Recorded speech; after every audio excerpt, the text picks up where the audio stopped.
what we ended up doing was we took this reference and analyzed it. You can rewatch the video yesterday if you want to go more into it. And there's the link from that I used for the reference here. And actually, let me just put this up on screen there. That way everyone can see it.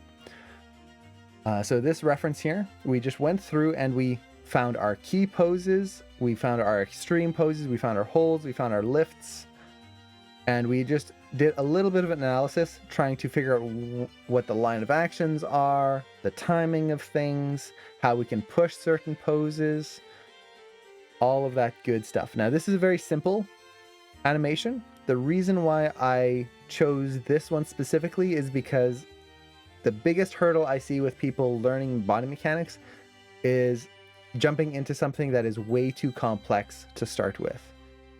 Most people will go, okay, I'm doing body mechanics, yay, let's do parkour and a flip and a complex fighting scene and have the character like have a weapon and switch hands and all of this stuff, ninja stars. Don't do that. If you're new to body mechanics, pick something simple. A walk like this, like just standing and then start moving. A weight shift where a character is standing there, shifts their weight to the side. If you want to do a jump, don't do a big flip and run, jump, land, roll, all of that. Just have a character standing there and then jump up and then land. The goal of these quick body mechanics tests is not to do something huge and epic and glorious, it's to do something short. This shot here at 24 frames per second is about 60 frames long. Very short. It's not a lot of time. So we want to keep it nice and simple. That's the goal. I feel like looking back at my Star Wars shot was a little too much. As animators, like when I look back on my shots, there's a lot of that too, where it's like, why did I choose to have like 9 constraints in one shot? In my, I think it was class 3. One of my first shots in class 3, actually it was my first shot in class 3. I had a character holding a book. I think they started with both hands, then they held it in one hand, grabbed a chair, rolled it across, sat on the chair, then brought their feet up onto a stool that then rolled as they grabbed the book and then kind of did this.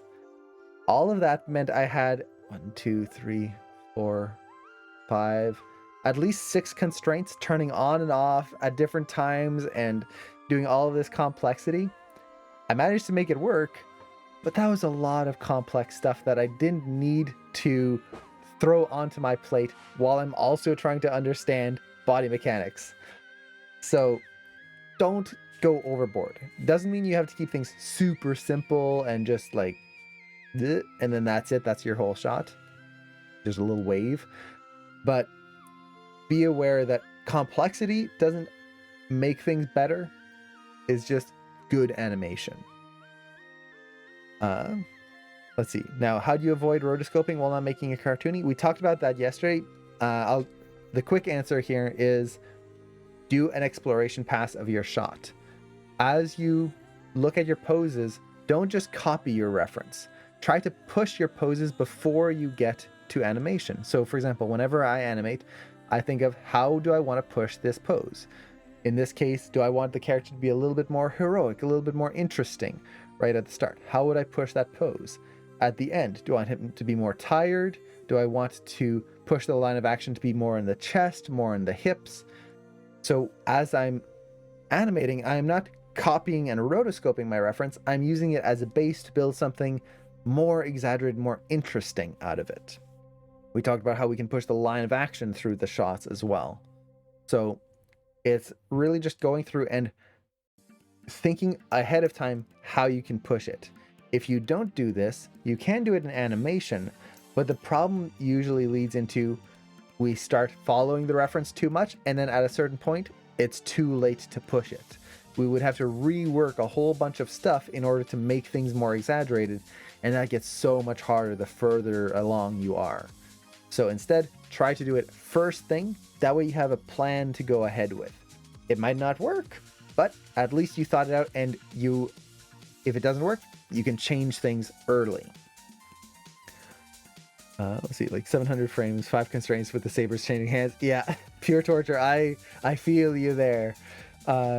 Constraints and changing hands is not fun. And Jukes, just to answer your question super quick, do I play any instruments? I haven't played instruments in many years. I miss it quite a bit, honestly. I used to play the piano. I also started learning the violin, and I started learning the clarinet, as well as the ocarina a little bit. Cameron plays the piano a little bit, but mostly focused on guitar and ukulele. So we play a few instruments, not very well for most of them. Like I said, most of them we were in the process of learning. For me, it was the piano. That was the thing that I used to play. And I do love playing the piano. I just don't have time for it anymore.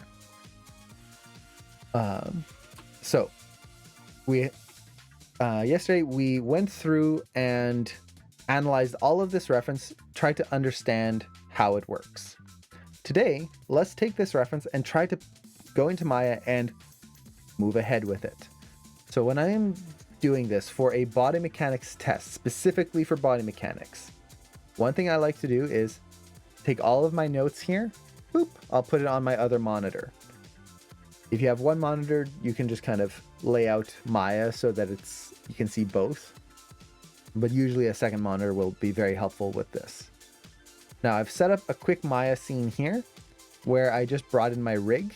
I'm going to be using the Jules rig today, just because it's something that a lot of AM students will be using. Is very similar to the Stuart rig, so hopefully it'll kind of give an idea of how I move things around. The other thing I've done is I've set up my camera view. It's always nice to have your two cameras, your actual perspective camera that you use to animate and move things around, and then your shot camera that's going to be your play blast. When you are first starting to learn body mechanics, especially if you're coming from class 1 where you're usually animating in the side view and just kind of leaving it at that, we don't want to do that. When you're animating, you want to be able to tumble around your entire character and move things and look at it from all angles and not just from the camera angle. Otherwise, things are going to start looking really distorted and just weird. So for example, I could take this arm here and like pull it out like that. But if I push it back far enough, look at that. In the camera view, it's just fine. In reality, his arm's like this. So look at your shot from all angles. Otherwise, your character is going to be like way off balance. His feet could be... This is what I see typically in shots like that, where there's no way they could stand. They're just totally offset. So you need your two views here. Just fine. Yeah, exactly. He's fine. That shoulder, just a little injury. It'll wear off. He'll be good. So we've got this. I also brought in my reference here. Now, I typically bring my reference into Maya for most shots, mostly because it makes it so I don't have to jump back and forth. It speeds up my workflow. But I will say there is a very large warning to bring in your own reference into Maya, which is it is very easy to want to copy it and trace over it and just rotoscope it. Just follow the reference, follow the timing, follow the posing, follow everything that the reference is doing exactly. We don't want to do that. The reference is there as reference, as something to look at and kind of get ideas of, not to copy. And when you're first starting out, that is one of the hardest things to get over.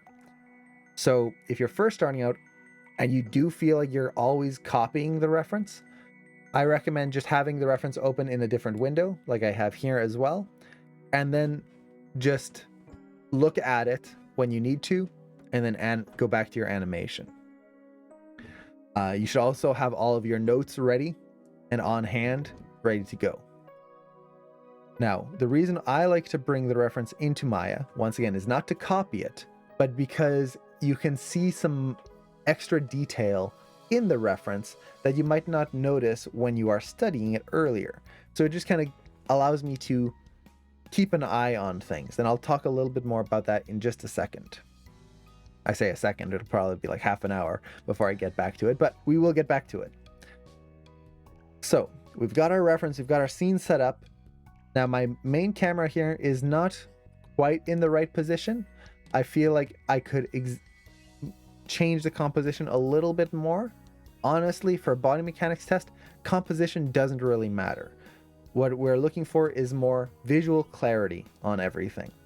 So don't worry about like getting everything on a rule of thirds and like really pretty. As long as you can see everything and it's not like a really weird like angle like this where you can't see the motion, you'll be fine.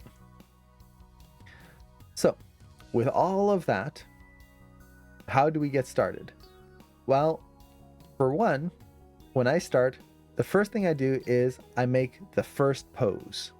This is probably the biggest thing that goes into any animation that I do, whether it's a body mechanics test like this or a complex acting test. I try to get my first pose in there. What that means is not just going, okay, first pose. Let's just boop, bring his arms down, done. He's ready to go. This is going to be the best way to ruin the rest of your animation, is having your character flat. If you look at the character right now, his feet are perfectly in line. They are perfectly in line from the front, from the side. His hips are flat. His shoulders are flat. There's no rotations, no twists, nothing. What that means is that when we start animating, everything is gonna feel flat because he's starting from a flat position.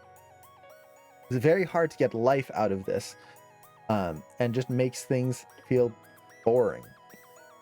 So what we want to do is create a first pose that is somewhat interesting. It doesn't have to be like this big epic, like arms all over the place and like all this really exaggerated posing. No, we just need to add variation to that. That helps to make your shots look more interesting. And if you look at the reference here, there is that little bit of visual interest in there. And let's actually scale this up because it's a little small. Boop. And then let's bring it down so we can see. And bring it back there. Okay. So if you look at the pose here, we've got some visual interest. We actually drew it out here as well. So that first pose, there's this line of action to the character. And for some reason, it doesn't want to let me draw. Okay, let me refresh here. Reload. So there's a line of action in there. There's an offset. The feet are at a slightly different angle. You can see this foot pointing out this way, whereas that foot's pointing there. The pose has this line of action. Now, I exaggerated this. We could change that line of action to whatever we want. It could be, right now, the chest is leading here. It could be the hips that are leading. We have that choice. But if we're looking at the reference, it's a little bit more in the chest right there. Just a little bit. Now, is the reference 24 frames or 60? In here, I have 60 frames per second right there. This allows me to see more visual details. In Maya, it's 24 because it has to match the frame rate of my animation. So I have both sets. This is the way I like to animate typically, because you can see more detail. So for example, this is the 24 frame per second reference here. See how his foot, let's turn off the drawings here. See how his foot pops off the ground right there in one frame? And his arm just kind of pops forward. At 60 frames per second, you see more of an ease in there. So it gives me more details that I can use as inspiration in my animation. And I'm, again, not copying what the 24 frame is giving me. The other thing with 24 frame per second reference, especially if you're converting the reference, is that you will have frozen frames. Like right here. See this? Frame 17 and frame 18 don't move. This happens a lot when you're converting reference. And this can really throw you off. Now, is it a bad thing? Not necessarily, because once again, we're not trying to copy reference, but it can definitely throw off your spacing. If you have your raw footage, which in my case is 60 frames per second here, there are no pauses. So it just allows me to quickly get an idea of what the actual spacing should be. So, jumping into here, let's push that first pose. Now, when I'm posing the character, I usually start with the hips or the feet. It depends on the exaggeration of the pose. In this case, I'm going to start with the feet and just kind of bring them out a little bit. So try to get that same feeling that we have in there. Now, one thing I would recommend when you are shooting reference is shoot reference from the side, front, and even 3/4 view, to the back if you can, as many angles as possible, because that will mean that you have a better idea of how the pose works at all angles and not just this one. For example, I see a lot of students when they're posing things out, they're just going to animate it kind of from the side view and move the foot back like this and just do that. But they are not thinking of the depth of it. Is his foot going in towards camera or away from camera here? In this case, with this stance, he would have a wider stance, which means it's slightly further to the side here. So we can go through there. The hips, how are they going to be angled? Well, if his weight is further on that forward leg, typically what that would mean is that you're going to get the weight kind of going down on that side, because most of the weight is supported on the front here. You've also got that sympathetic motion. Since this leg is back, that hip is also going to be angled back here. This is going to add a nice 3/4 to the character as well. Let's see. We've got a little image plane right here for some reason. Look at that tiny little... It's like you've dropped a postcard. I'm just going to raise the floor really slightly. And that should help with that. There we go. Rather than trying to find out where that's coming from. Okay, so we've got that.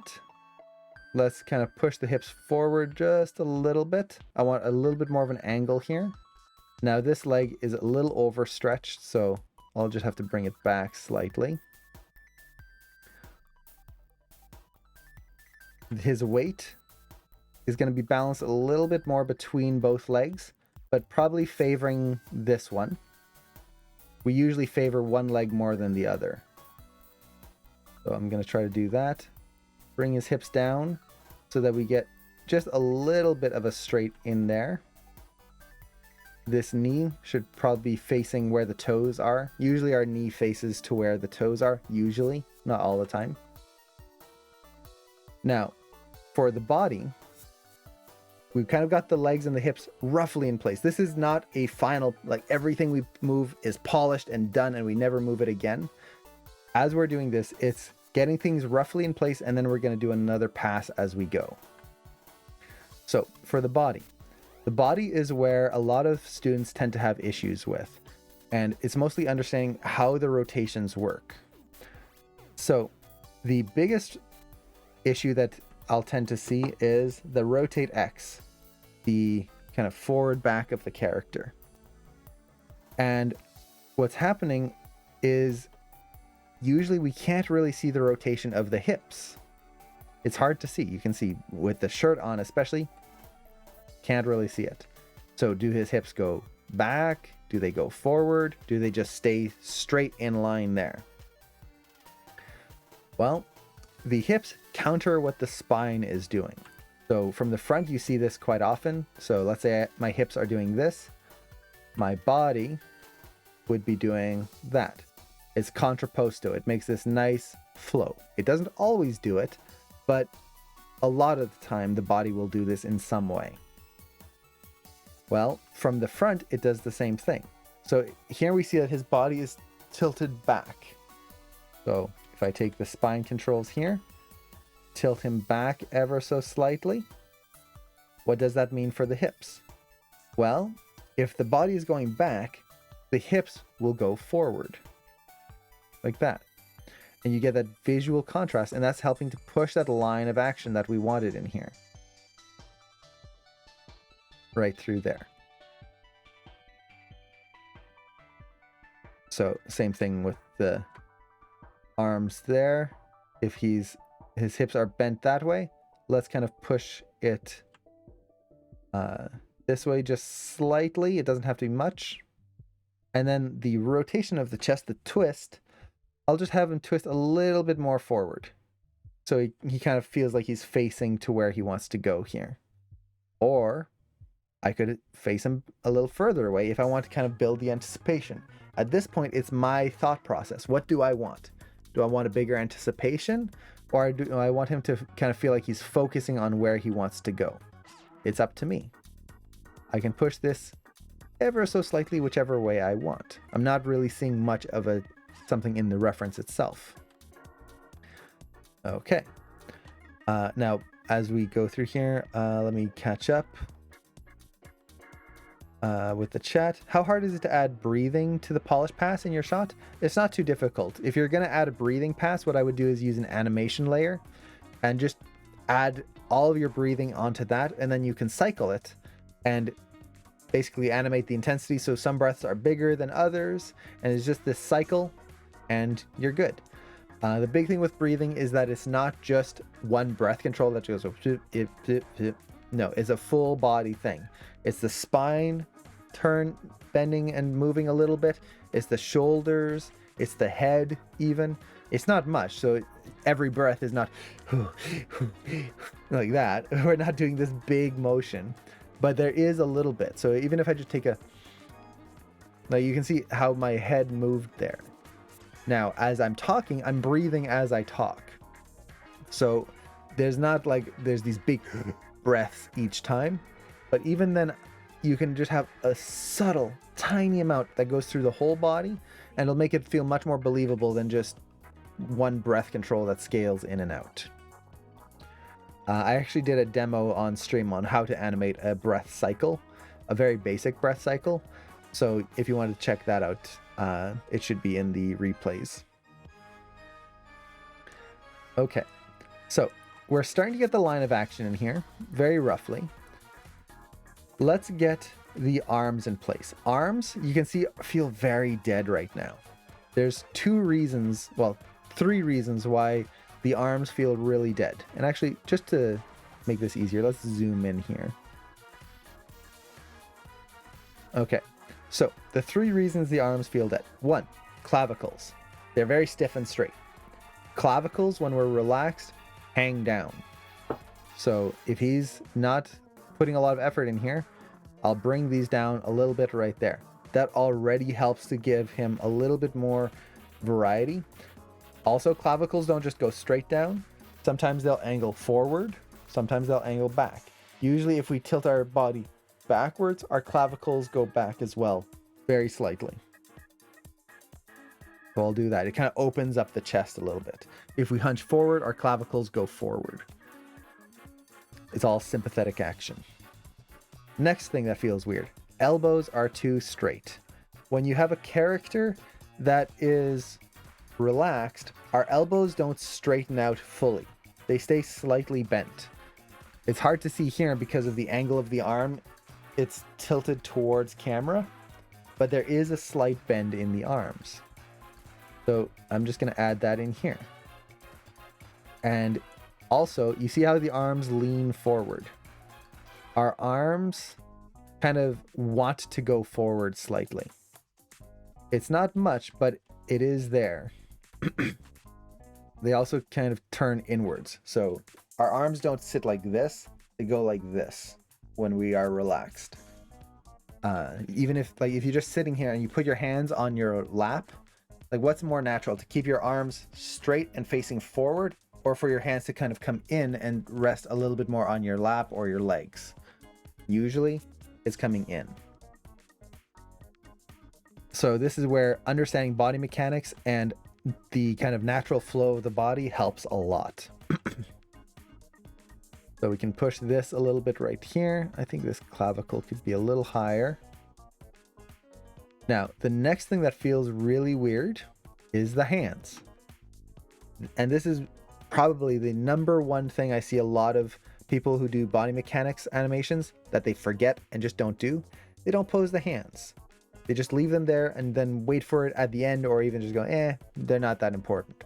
Hands are super important. They show a lot of emotions on the character.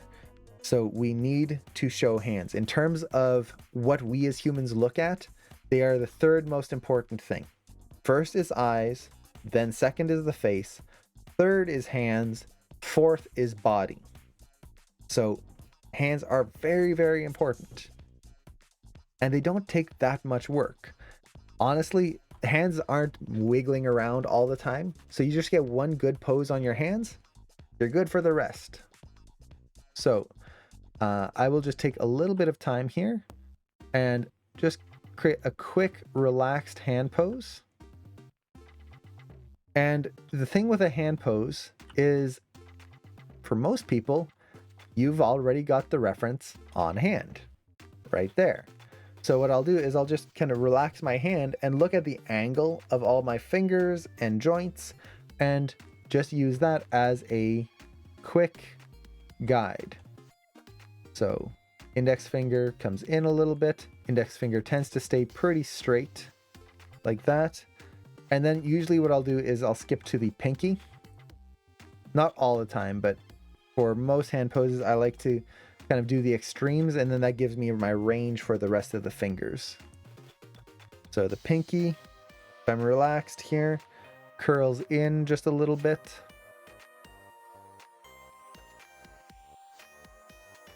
So something like that. Usually the last joint here doesn't bend the same amount as the others. It's a little less.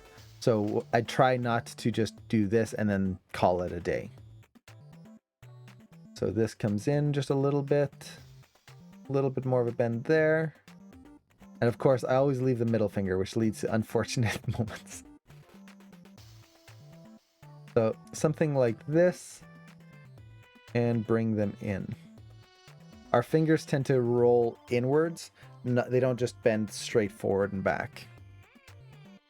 So something like that. Now you'll notice there's kind of a gap in the fingers here, which you can see we are definitely not seeing there. So the way you avoid this is to just use the metacarpals and just bring the fingers in just a little bit more. So something like this. It helps to tighten that hand pose and create that slightly more natural feeling to it.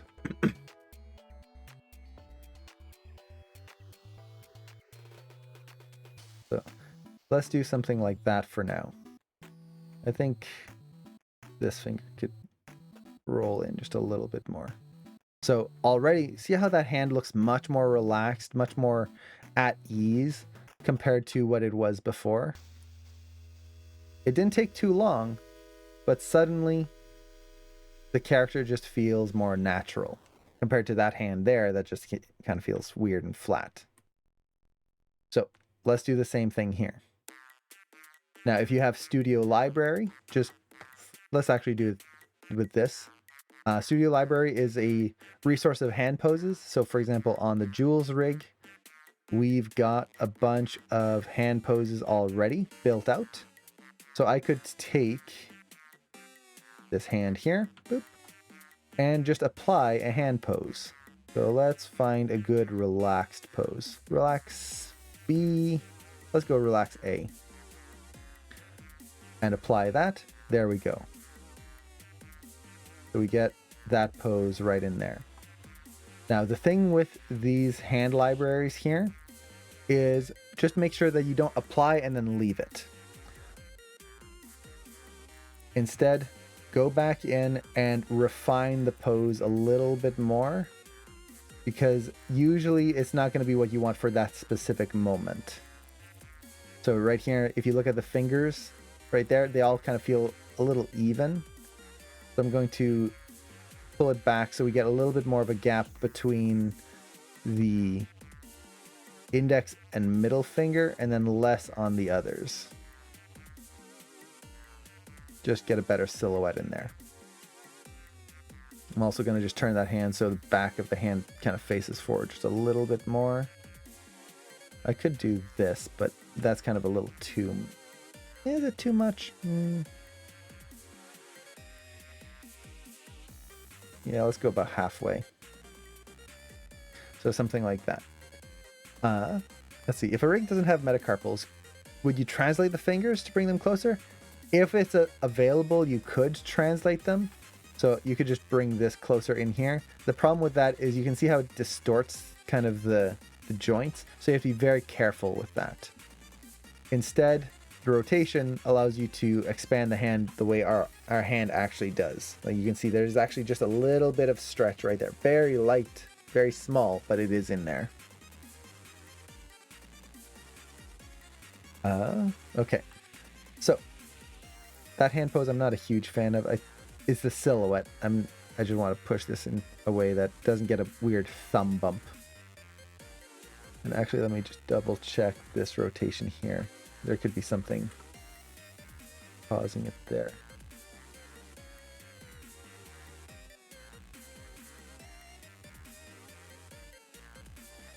Okay. So something like that. We won't get too caught up on the details there, but already we're starting to get that pose to feel much more relaxed now. It doesn't feel like he is just stiff and all his hands just pointing out in weird directions. Now, let's go to the head. So the head, the first thing I always do is relax the neck. Our necks do not sit perfectly straight. Usually our necks lean forward. Depending on the person, it can lean quite a bit forward. So if you're like a angsty teenager, it'll go forward quite a bit. If you're someone who reads a lot of books, the neck is kind of forward quite a bit. Usually there's just a little bit of a lean. So if I just kind of lean the neck forward here, you can see how it creates this little bit more of a natural flow that we're seeing right in here as well. Like so. And then the last thing is just a little bit of head angle. The head does not sit perfectly straight. If you actually look at me when I'm working and I'm talking, I usually lean my head to one side. And if you're thinking, you'll definitely lean your head. But usually we favor one side versus another. We also angle our head. So in this case, I'm going to angle the head down just a little bit and then use the head to follow the line of action of the body here, just a little bit. And then angle it slightly a little bit more towards camera. So something like that. And you can see I'm looking at my view or my pose from all angles here. I am not just locking it off to one camera angle and then leaving it alone. I am trying to exaggerate and push my whole pose. So for example here, it looks okay there, but from the front, he's definitely leaning too far. He's tilting over. So I'm just going to bring that back slightly. Kind of get him more into balance here. That's too far. So bring it back. So something like that. Looking at my pose from the camera view, I feel like the front is a little too flat. I'm just going to push him back a little bit more so we get that curve in the body. I could even lean this forward just a little bit more if I wanted to, or even lean it back a little bit. I'm looking at the line of the body, trying to get that nice visual dynamic to the character. There we go. Let's call this for now. But you can see it was a whole process. It's thinking through everything, thinking with a sympathetic action, thinking of how things are connected. How can we exaggerate and push things to be more dynamic? Now, I'm just going to try something here.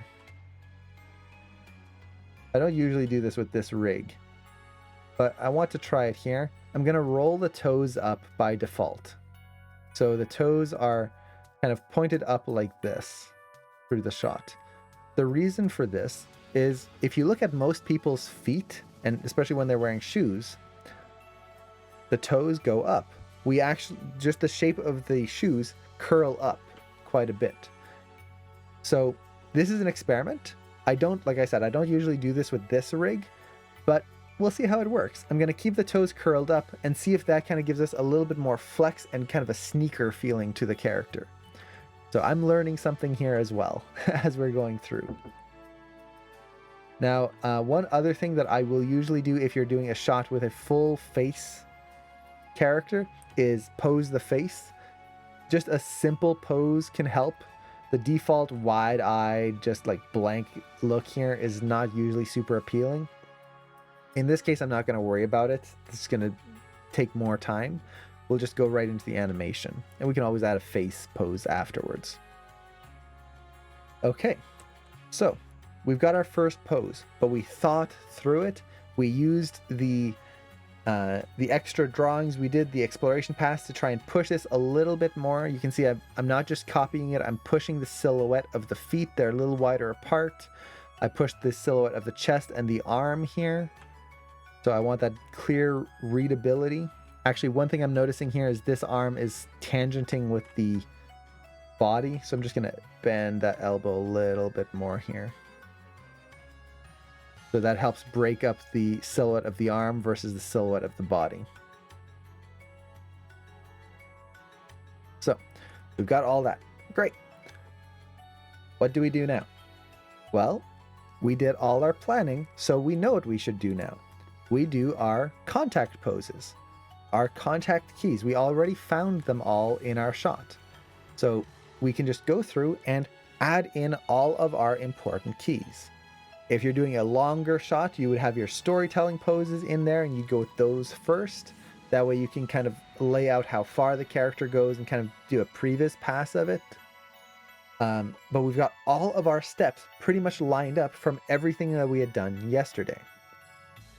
So this is one of my favorite parts of doing a lot of planning, is it can seem like it's a pain.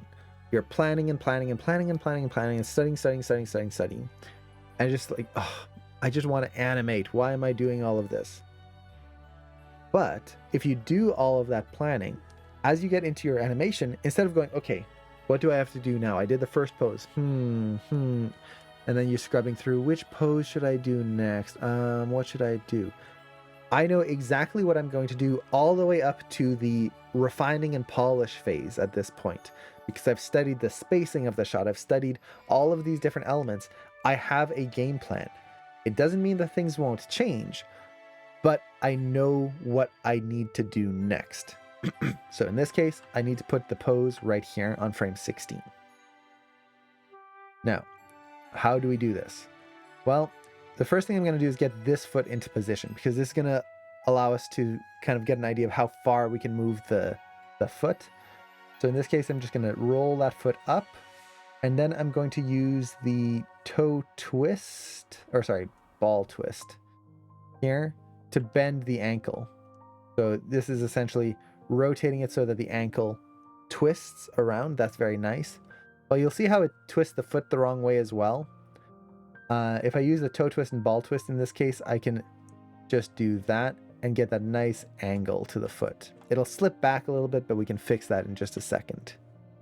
Essentially just by doing that. Boop. There we go. Now the other foot, that's going to roll up. So I'm just going to get the foot roll in place here. Somewhere along there.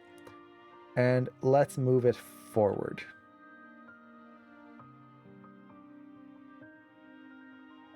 So something like that. I'm just kind of getting the range here. The body will move forward, and actually, let's make sure I'm moving the character forward in the right axis here. I might have to move my camera. He's going to be running towards camera a little bit. Actually, no. I want to move him.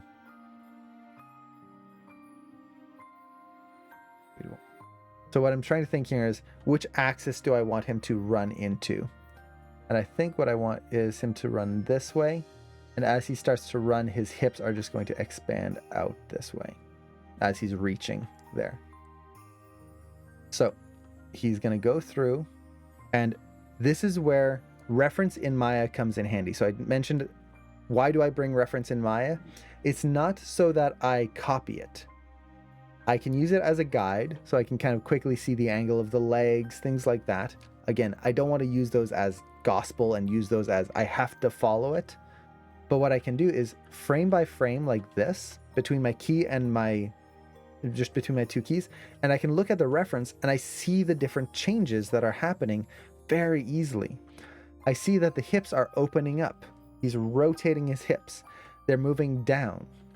You can see how far down they're going here if I just put my cursor there. So he's taking a step. He's coming down right there. I can probably lower this even more. So once again, look at the angle of the legs.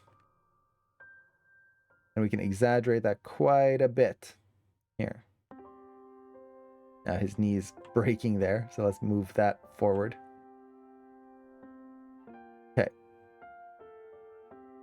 So we can start doing something like this. Just bring him forward and down. I'll probably have to raise this foot up just a little bit more.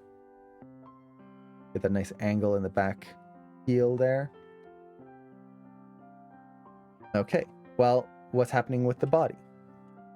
Scrub through. He's leaning forward. So his hips are going to lean forward and kind of push over this way. Just a little bit. Okay, the body. Look at the curvature of the body. He's starting to reverse the curve. He's not going to have this big bend in his back here. So whenever I'm rotating the spine, I usually will reset it and then repose it. I just feel like that gives me a little bit more control. He's going to kind of face forward here. We can see that arm twisting. Look at his chest. You can feel it starting to rotate in a little bit. So we'll push that there. His neck, let's reset that because at this point it's way too much. We start to get this. Okay.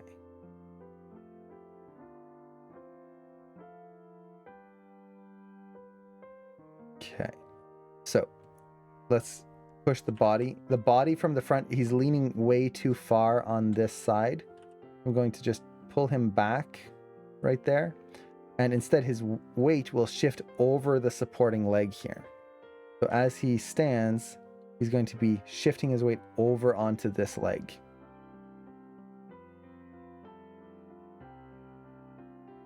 Okay.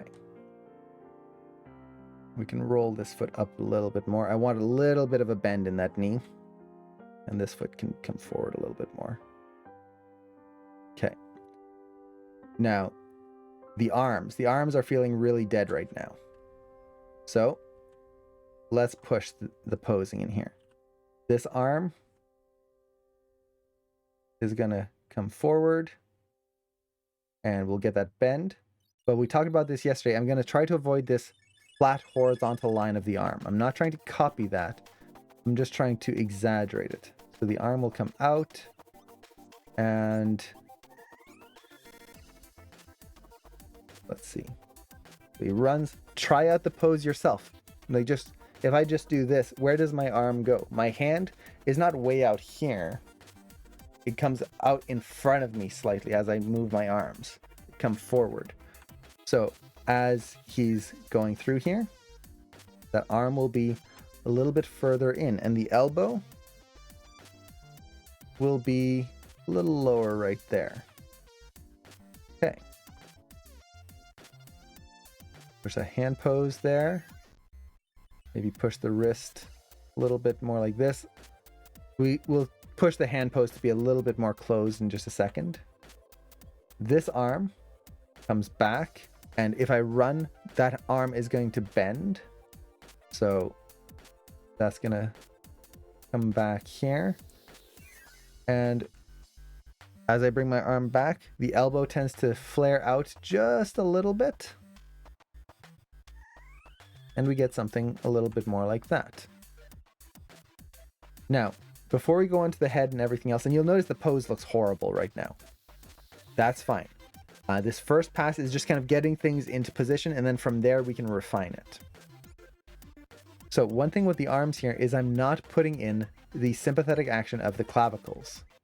I need to do that. If you don't do this, things will look really strange. If this arm is reaching forward, that clavicle will go forward, and it's kind of coming up, so it'll go up slightly. This clavicle needs to go back since the arm is going back, and then down since it's coming down slightly, like so. Now you'll start noticing my silhouette doesn't read very well, so I can push that arm just a little bit more forward to get a slightly cleaner silhouette here. We'll focus on that in just a second. Okay, so we're getting the motion in there for the most part, but the pose doesn't look great.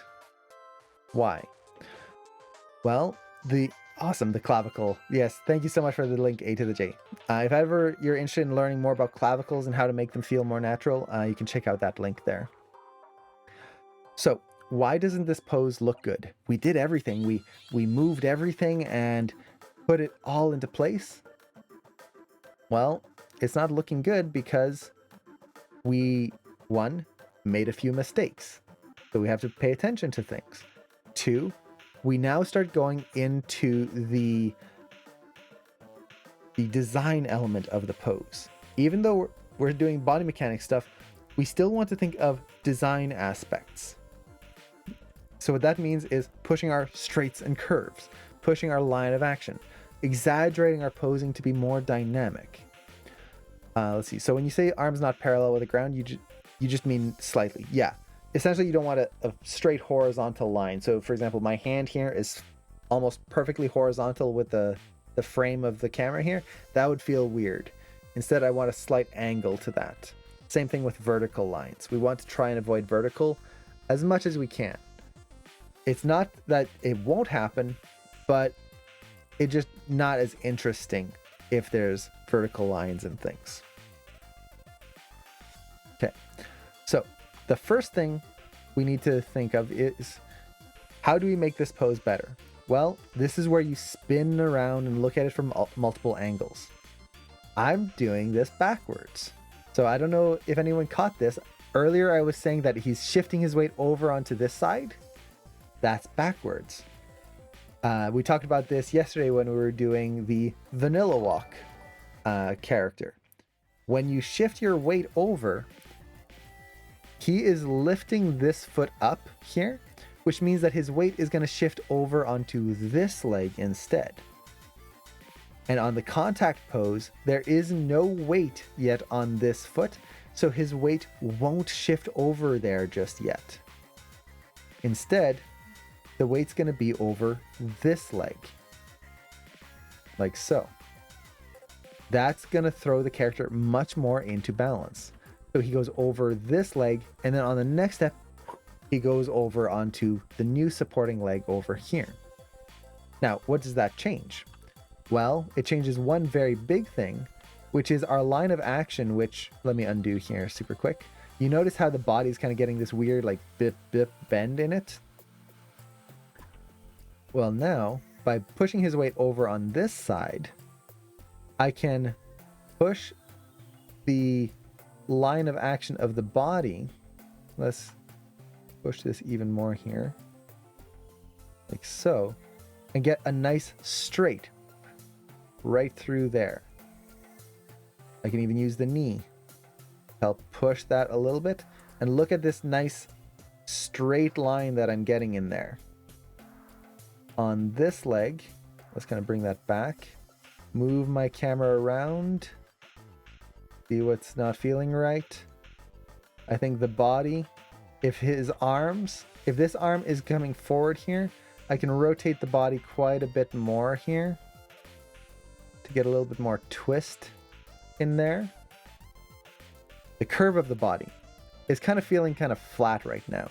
I do want to push it a little bit more if I can. So I'm just going to try and push that curve in there slightly. I could even push the curve of this control here if I wanted to, but I think that'll feel a little weird at this point. I kind of feel like this arm is slightly too far forward for what he's doing. I want it to reach forward but not be like out yet. Should be coming forward there. The hands are definitely weird because the hands are very relaxed. And then let's go to the head. The head feels very strange because it's almost vertical. As we run, we tend to lean forward here. So use that head to help push that, and then let's not have it angled quite so far. And he's going to have to look in the direction that he's running a little bit more. Okay. What else can be pushed? Well, this foot here is kind of feeling flat. It's a little too vertical, which makes the character feel slow. So I'm going to bring that back a little bit. Angled lines make things feel faster. So let's bring that back here. Not quite so high. So something like this. And then I'm just going to try and push the hips forward a little bit more. So we don't get quite as much of a bend in that leg.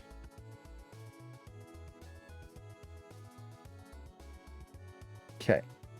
So something like this. Now, one thing that's making the character look very strange is the eye direction. Right now, he's just kind of looking blankly. I would want to pose out the eyes, but once again, we're not focused on the face right here. Okay. So let's see. How can we push this a little bit more? I think the angle of my hips and my chest are feeling a little flat. So I'm going to try and exaggerate that just a little bit more here.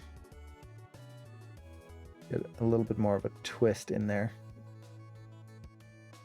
That way we get that feeling of the body leading over in this moment. That kind of throws off my silhouette right there. So let's push this a little bit more. And you'll see it's kind of a back and forth. It's not one thing that's then poof, done. Back and forth, back and forth. That's normal. Now, the key here is don't spend too much time on it. Don't go through this and try to get it absolutely perfect.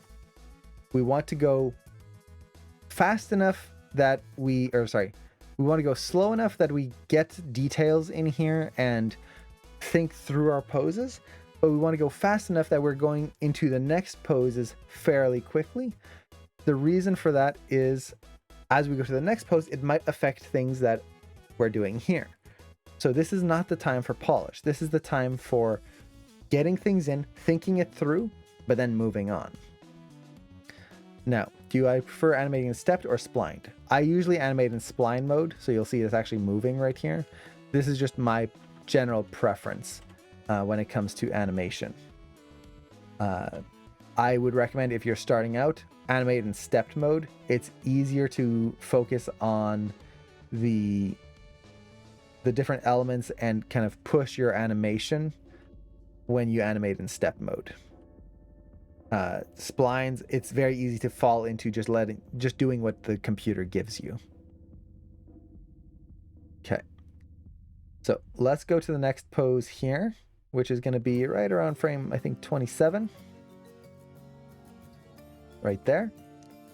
Now, once again, let's go through, set a key on everything, and we're just going to quickly put the pose in.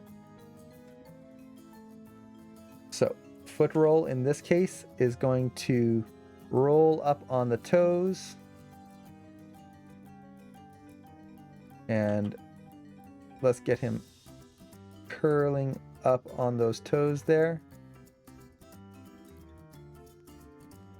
Something like this. You'll notice the foot's slightly cutting through the ground right there. I don't mind. I can always push that later.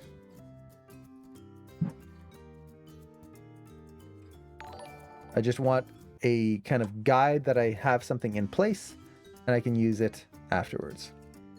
Now this foot, let's get our rotations zeroed out, and then foot roll back up the other way. And the foot's coming up this way. And from the front, the character is going to narrow his stance as he's running. Essentially, when we run, let's make sure that knee doesn't pop back there. As we run, our feet tend to narrow out. We don't run with big, wide steps, typically. So, in this case, if he's running along this line here, his foot would come in this way. Okay. Now, that's not nearly far enough. So, let's move that foot forward. And then take the hips and move those forward as well. And I'm just going to look at the angle of the back leg. Kind of use that as a base to figure out how far this stride is going to be. There's a few different ways you can figure out stride length, but that's one of my favorites. Now I'm going to reset the rotations because you'll see that he's actually leaning back now. His body curve is starting to go the other way. That means his hips are going to be angled back this way. And since this leg is leading, we get that sympathetic action where the hip on this side goes forward. Like so. I don't want to go too far here. Our hips don't wildly swing from side to side. So be careful how far you're going with that. Now his weight should be shifted more towards this leg now as he's running. Try to ignore the body. This is the fun part of being an animator, is trying to turn off your brain from looking at everything else, because I have all of this to change. Nothing, all of that is wrong. I'm just focusing on the legs and the hips, making sure that those feel correct.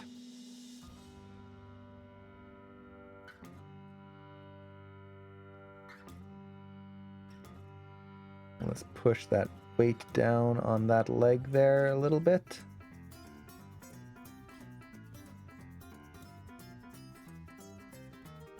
Okay. Now let's look at the back leg. See how the back of the thigh is too straight? I want to exaggerate that. I want that nice feeling of a push and an angle in there. Okay. So from there, hey, MLP, thank you so much for the sub. I really appreciate that. You claim you don't swing your hips from side to side. We always swing our hips from side to side. Gotta keep balanced. Thank you so much. I really appreciate that. So from here, I can now bring that foot back right in there. Doesn't mean it's his final position, but we can do that. One thing you'll notice is the knees are pointing out. I'm not a fan of that. It creates this weird walk.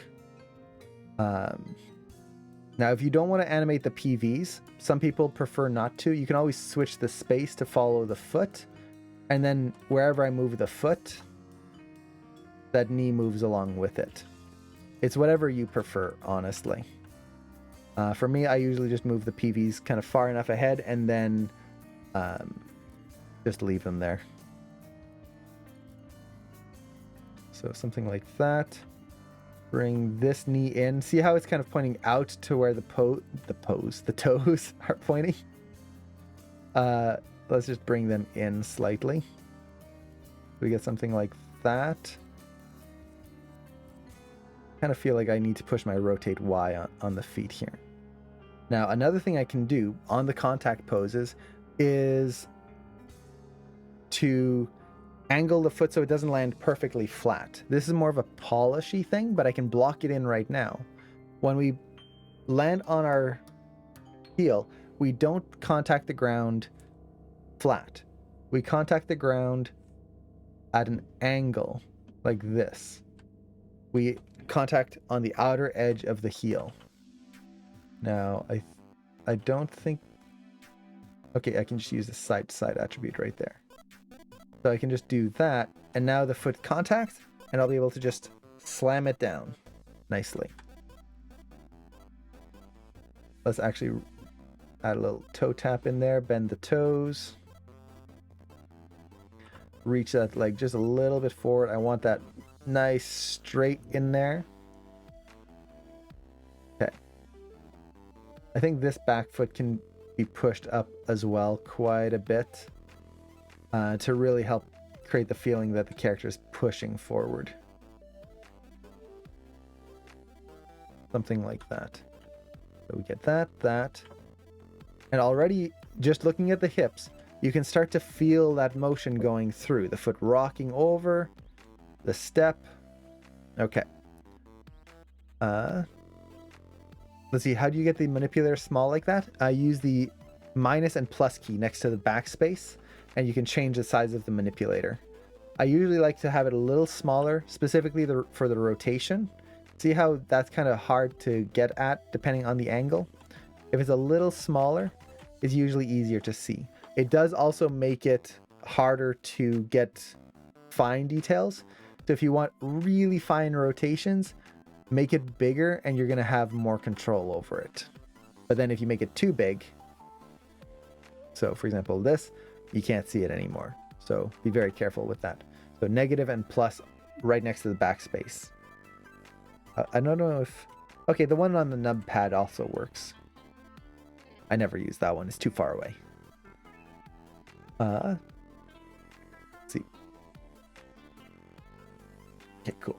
So let's start going into the body here. So the body, the arms are going to start swinging the other way. We can see this arm is forward. What does that mean? Well, sympathetic motion. Sympathetic and contrasting motion are two of the key words that you want to think of when you're thinking body mechanics, because that's what usually happens with our body. It's either contrasting, so that we're staying in balance, so the hips and the chest contrast each other, or it's sympathetic, where the body is trying to help itself do things. If this arm is swinging forward, that means that side of the body is swinging forward as well. If his hips are rotated back, that means his chest is rotated forward like this. And suddenly we're getting that nice curve right through. If I didn't rotate the hips, and this is one of the most common, aside from the hands, one of the most common things I see is people don't add the rotate X to the hips. So you're going to have the run here and you're going to try to get that angle of the body, but because the hips aren't angled correctly, it means that you have to do this to get the angle. And you can see how it just ruins our line of action. The character doesn't feel right because the hips, the core of the character, is not in the correct position.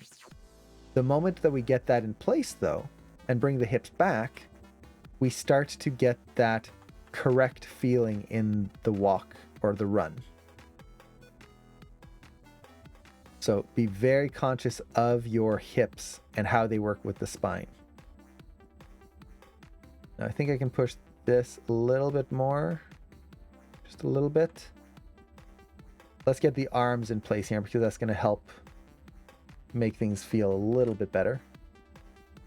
I do like to reset the arms as I'm going. I feel like it just makes it so I don't get any gimbal lock, or not as easily, and I don't get any weird rotations. It really depends on the shot, but for something like this, I feel it helps. Okay, so let's get the elbow kind of in place here. We want to get that nice straight right there. Now, design-wise, I'm going to start thinking, how do I want to avoid this arm feeling like it's going crazy? I don't want it to be so exaggerated that it's like spinning back. We can't move our arms that far back. Just try to rotate your arm back and see how far you can go without moving your chest. It's like a 45-degree angle. So this would actually break the arm right there. Instead, I want to bring it back enough that I get this flow that helps to bring the attention either back around. So if this elbow was kind of bent forward a little bit more, it brings our attention back around. Or I can push it back enough that it goes towards the foot, and that angle of the foot then brings our eye back around. It creates a more unified kind of pose there. Now, just looking at this, I think the body needs a little bit more contrast right there. I'm gonna balance him out just a little bit.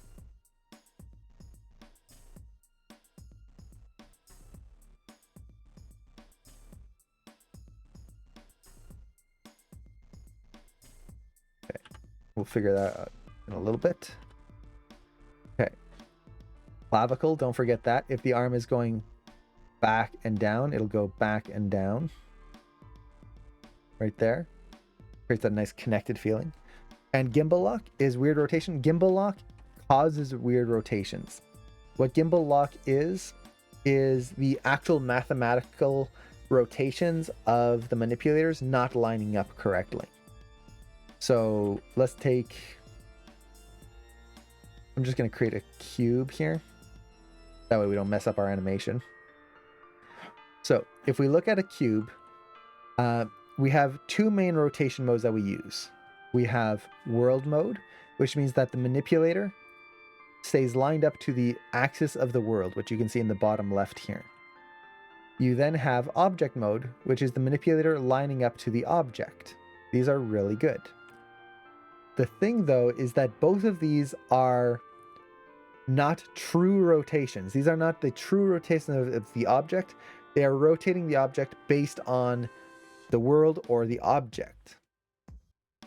Instead, true rotations are the values you see in here. So for example, if I rotate in X, you can see that it's rotating in X right there. Rotate in Z, rotates in Z. Rotate in Y, rotates in Y. Great. But what happens when I start to move this forward and I use the Z here? Look at that. See how the Z is now affecting all three? Why is that? I'm only using the Z, but it's using all three. That is because, once again, the object and world manipulators are not true rotations. True rotations is what's called gimbal mode. Gimbal mode shows you the actual axes. And the thing with the axes is that they work in a very specific way. And this is any type of gimbal situation. A gimbal is 3 different axes put together. X, Y, and Z. So if I rotate X here, you'll notice that nothing else moves. So X just moves X. Y will move the Y axis, you can see it spinning, and the X axis moves along with. Z moves all 3. This is a true gimbal situation where all of them are moving in conjunction with each other in some way. What that means is, depending on how you rotate things, you can get what's called gimbal lock, where I rotate this and see how my X and Z axis line up now? Both of these, if I use my X axis, rotates this way. If I use my Z axis, rotates the same way. Mathematically, both of these are doing the exact same motion. When that happens in the back end, we usually don't see it happen. Your rotations are going to get these weird wiggles and things because mathematically things aren't lining up. So you have to be very careful of that. Honestly, it only really happens if you're pushing the rig in really strange situations or exaggerated situations. But we have to be just careful of that. Object mode, it'll look fine. We can still pose everything just normal, but just be careful. So hopefully that answers the question. Gimbal lock is just when the rotations start to line up in weird ways. So just be very careful. As I'm animating, I don't usually animate in gimbal mode. I know a lot of animators like to do that to make sure there's no gimbal lock. For me personally, I just try to make sure I don't rotate things in super crazy ways. And just reset my rotations. Can we change the rotation orientation in Maya? Yeah, so you can change the rotation orientation if you want. So the rotation order, to do that in Maya, by default, you just go into your attribute editor, and under the main node here, you have your rotate order that you can change right there. So this will help you avoid gimbal lock in certain cases, and you can animate that. So that is a really nice feature to have, and just get used to that. We talked about this in a previous stream, I think 2 weeks ago. We talked all about rotation order and how to understand them. So very nice extra tool that we can use to help us learn. Or sorry, not help us learn, help us avoid these situations. Kind of want to push the neck forward to get a better curve right in there. Let's see. If yesterday is history and today is present, what does that make tomorrow? A gift. Yeah, I think it's if yesterday is history and tomorrow is the future, tomorrow is a mystery. That's it. What does that make today? A present. Yeah.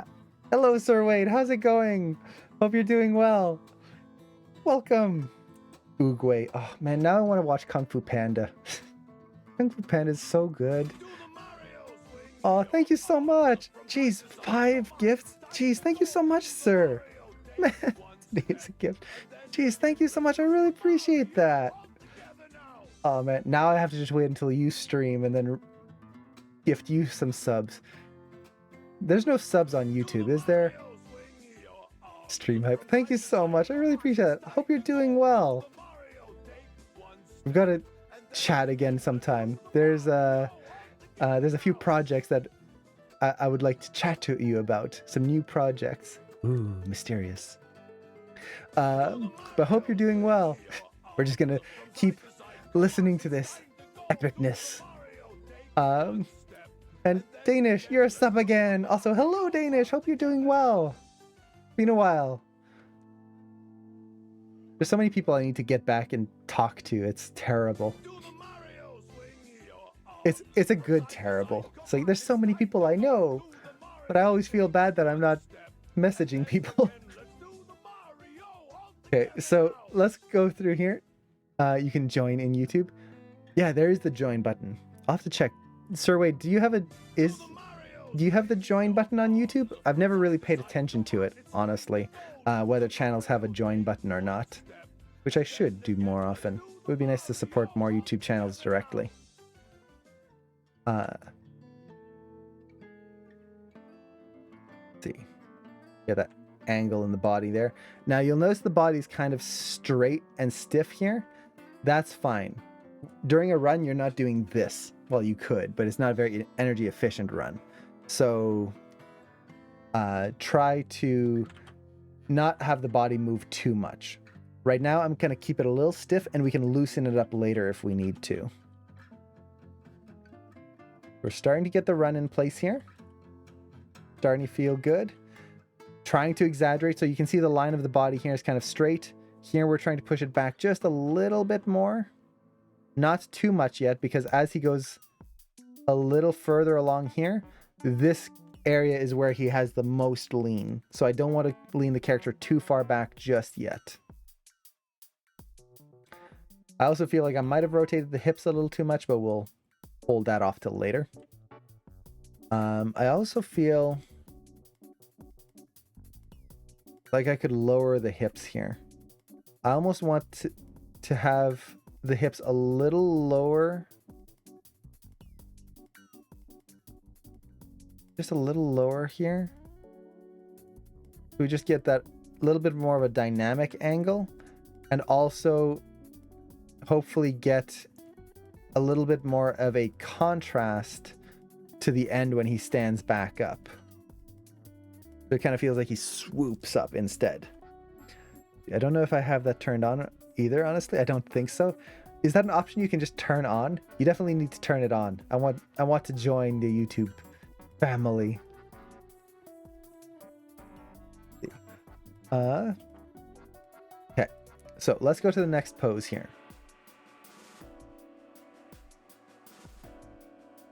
So the next pose, we'll go to the contact frame right around here. That should be pretty good. And once again, just take everything, set a key. We've got that. First thing I do is I do the feet. So just zero out your foot roll in this case. The toe tap is going to be flattened out, and he's going to raise slightly on that foot. He's stepping on the brakes essentially. The other foot is going to come forward, and let's just make sure to zero all of this out. Make sure there's no weird motions of the foot being too high. Bring that forward and out slightly. And it's slightly ahead of the other foot. And I'm going to try and just add a little bit of rotation here. Actually, I think this one also needs a little bit more rotate Y. Here. Point that out slightly. It'll make it more dynamic. There we go. So we've got the feet pretty much in position here. We will be refining it. This foot contacts with the ball of the foot. So I'm going to raise the heel up a little bit and then use the toe tap here to raise the toes up. So we get that feeling of the ball of the foot hitting first. Hips come forward. Let's reset their rotations once again. You don't always have to reset rotations, but it is a nice way of ensuring that things aren't getting a little weird. Now, this is where you can compare previous poses. So if I go back and forth, you can definitely see that his hips are going up here. So we can push those hips up, make sure that translate Y is going up right in there. The hip angle, you'll notice, is not working. If this leg is forward, I need to push this forward here as well. This is going to help keep that foot stretched there. The angle of the feet are a little too similar, so I'm going to tone this down.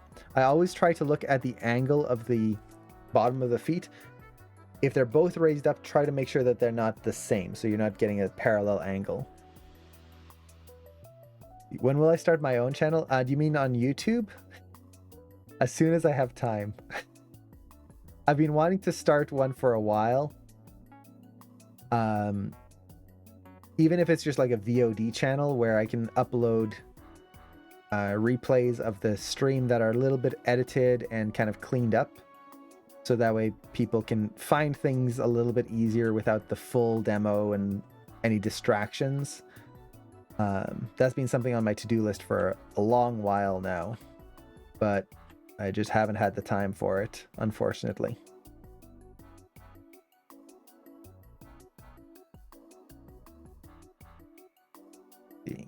Just trying to think how the hips would angle here. Yeah, time is the constant struggle for me. Everything just comes down to not having enough time.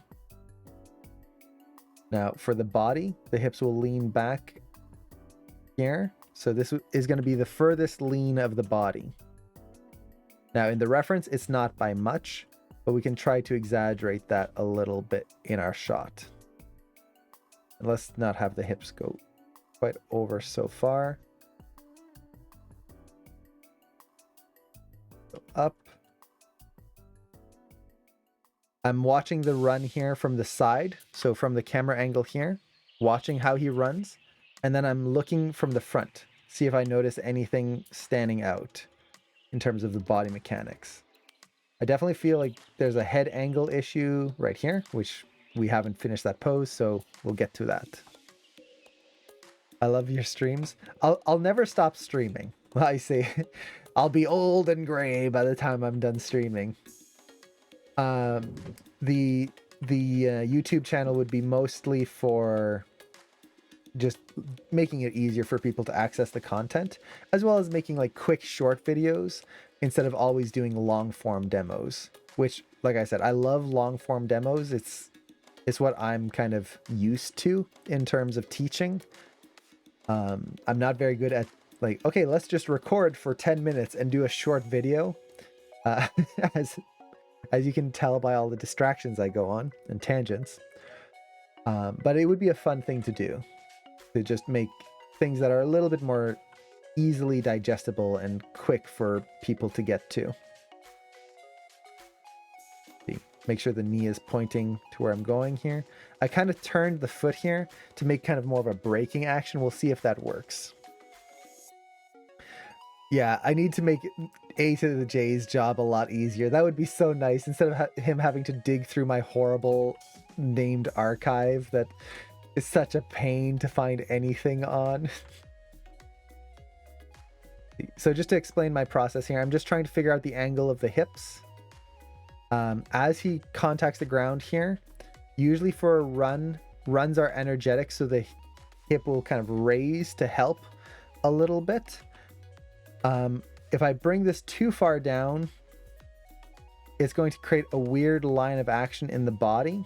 If I bring it too far up here, it's going to create a nice line of action, but then this leg is overly stretched, and I'm also going to lose a little bit of the weight shift in the body. So it's trying to find the nice balance point right there.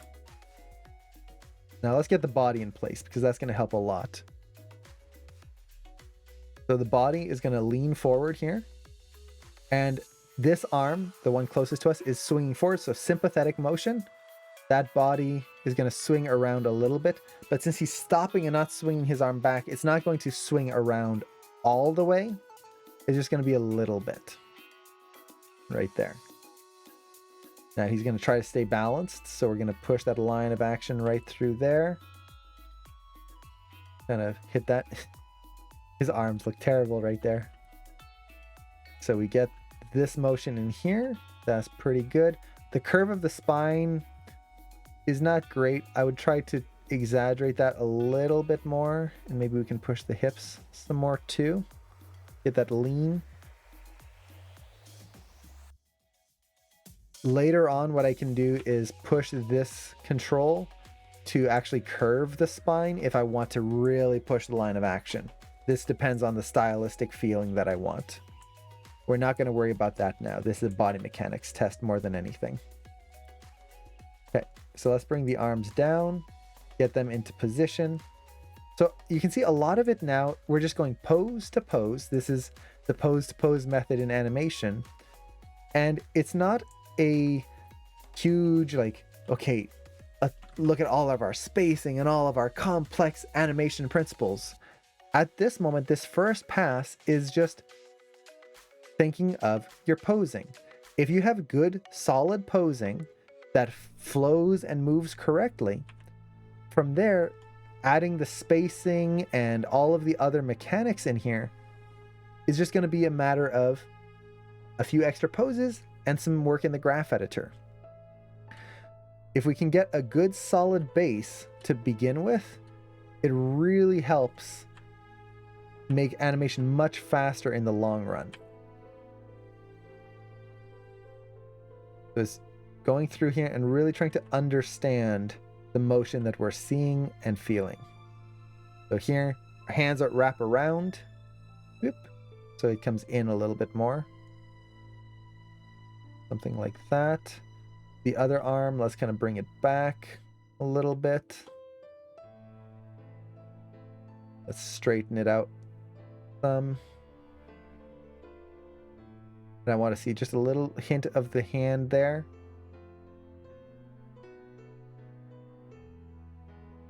Okay. And then let's get that clavicle to work with. So something like that. I'm going to push that silhouette a little bit more so that we don't get tangent between the arm and the leg. Okay. So something like that for now. We can fix it a little bit better in just a bit. Okay. So how does this feel? From the side, feels pretty good. From the front, looks not bad. I'm not seeing any major pops or weight shift, like wiggles in there. It feels pretty solid. Is it perfect? No. This is the key element here, is this is not a perfect pass. We are not doing this and this is final and everything I'm doing is staying here, is locked. This is getting it in there, thinking it through so that we're not like just throwing things out there and hoping for the best. We're thinking it through, but at any point something can change, and that's not a bad thing. So our next key here is going to be right there, 42. And this is pretty much going to be our last key. We can actually add one more, which is going to be like the start of the hold. But we've really just got two more here. To be honest, I love long form than small because yes, one are useful and fast, but long forms have small and very specific tips. Yeah, that's one of the big things with animation is you can't really condense a lot of it into a 10-minute video. Otherwise, it turns into like a baking channel where it's like, here's how we do it. And whoop, the time is done. And that's all you do. Which is nice. Like that type of video is great for refreshing yourself and learning new tips and tricks very quickly. The problem, especially for anyone who's starting animation, is that it can feel very daunting because it feels perfect. It feels like, wow, this person just did that and everything, like seconds later, the job is done. But you're not seeing all of the undos, all of the mistakes, all of the going back to a pose and redoing it like I've been doing here. I am not perfect when I animate. I make a lot of mistakes. I have to undo. The key here is that as a professional, when you get into a professional level, it's not that you make less mistakes. You just know how to fix your mistakes. So that's one thing I really like about these forms of videos is you get to learn how to fix things. And that's like when I'm trying to learn how to draw or sculpt, I watch a lot of people just sculpting, for example. And one of the things I noticed very quickly is, man, they do a lot of mistakes. They are not perfect. The big thing is they know how to fix their mistake and make it look right afterwards. And that's really cool to me. So long form, at least to me, is a great way to learn that not everything has to be perfect. Okay, that foot contact there is a little off. The thing that's making it off is that it should be contacting on the inside edge of the foot, like that, and then coming down. I think this foot could come in closer. Add a little bit more depth to the foot by having kind of an overlap. The color of the ground is not helping us here, but essentially like that, versus having things always feel separate. I'm so thankful for AM to finally find this. Most frustrating thing is not understanding what happens as well as how to fix it. Yeah, watching people work, at least to me when I was a student, I loved doing that. Back then there wasn't Twitch and there weren't that many people like recording themselves doing these types of processes. So you only had certain lectures and things like that that you could find. Nowadays, with all of the different YouTube channels, that knee is broken. Whoop, there you go. With all the different YouTube channels and whatnot, it's so cool. This is a great time to be learning how to be an animator. Because there's just so many resources that you can use, and really good resources. Like Sir Wade's channel is just amazing. If ever you're just looking for all of these cool tips and tricks on how to do cool stuff, it's just like, yeah, #1 resource right there. You've got John Denis' channel, which is just amazing. So many good resources. And places to ask questions too. Thanks to Sir Wade for telling me that Twitch has a small animation community. Nice. The one negative with Twitch is it's hard to find things. I will say that. The discoverability of channels and different animators, sometimes it can feel a little bit like luck of the draw, that you are finding someone as they're going live. But it's still really cool. And Nicholas, take care. We definitely have to chat soon. Hopefully all is well with you, and hopefully you have a great weekend. So to explain what I'm doing here, I'm just looking at the legs. I'm trying to get a slight bend in this knee here. I don't want it to be stretched straight, and I want to reduce the amount of bend in the other leg. So I'm going to just use a little bit of rotation for that. So something like this for now. We can always come back and fix it.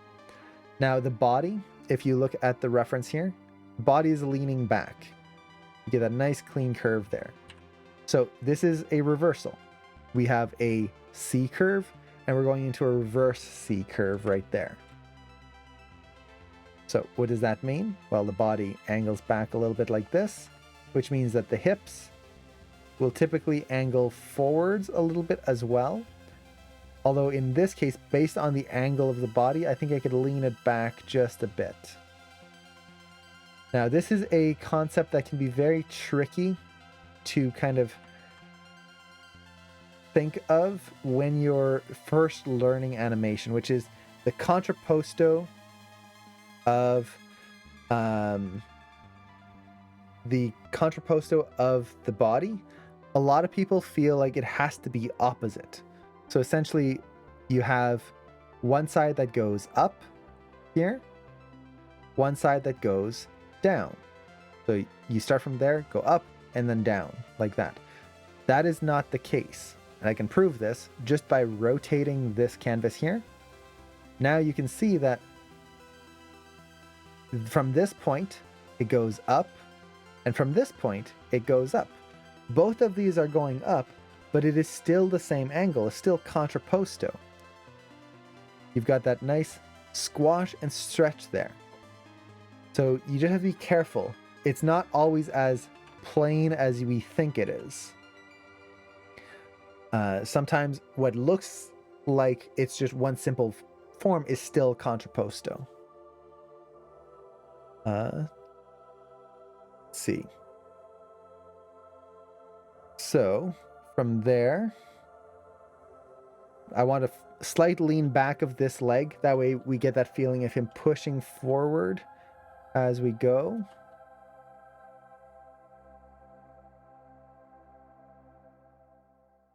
Okay, I think the hips are working pretty good. The spine is not quite in place. I think I can lean the character back a little bit here to help push that line of action in the body and kind of create that feeling of drag. He's dragging back before kind of getting into position there. And then the arms are going to be a little bit more relaxed. So let's just zero that out. And then, okay, perfect. Bring that down.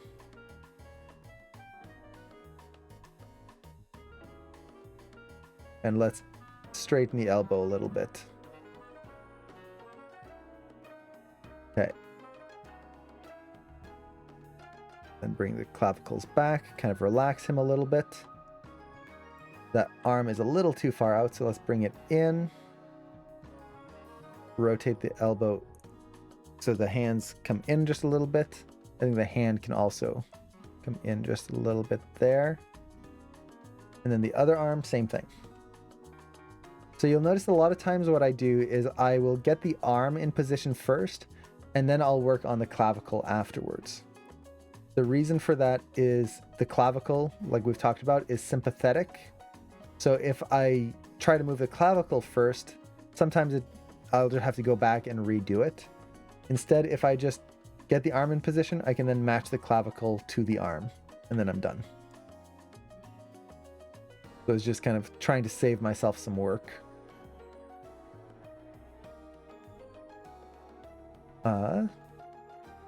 Okay. So from there, let's get that neck a little bit more forward here. You'll notice I'm not adding much rotate Z to the neck this way. Our neck really doesn't bend that much in rotate Z. It's pretty stiff that way. In more cartoony shots, we can definitely add more, but I try to keep it minimal if I can. I'll only put it in if I really have to.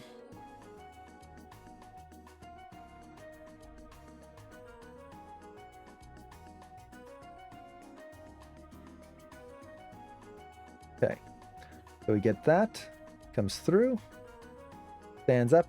You notice there's kind of a pop here. I want that. I want that kind of feeling of being bent over and then boop, he's straight. And we get that nice motion there. I could push it even more, I think.